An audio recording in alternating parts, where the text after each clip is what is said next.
And the other thing that I do with systemization is that there's things that happen every year. Okay, I've been doing this since I was in college, so let's say about 22 years now. Okay, just about 2 years ago, I finally started putting it in Google Calendar in October 1st, saying, "Go to the units, go to the properties, and turn off the outside water."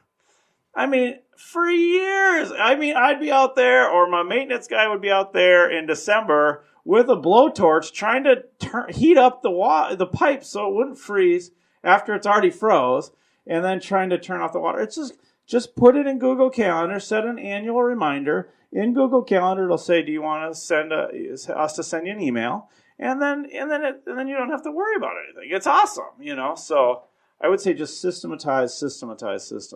Yeah, that's huge. I mean, the shutting off the water spigots for the outside, changing the furnace filters.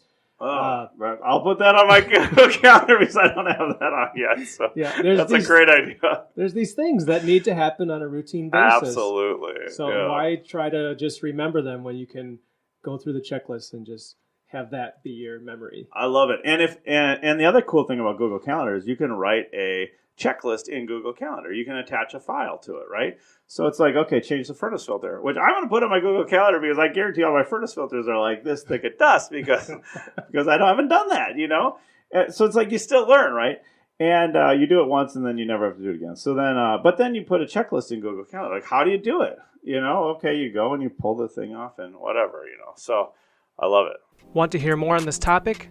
Click the link below for the full episode of Maximizing Your Property Value.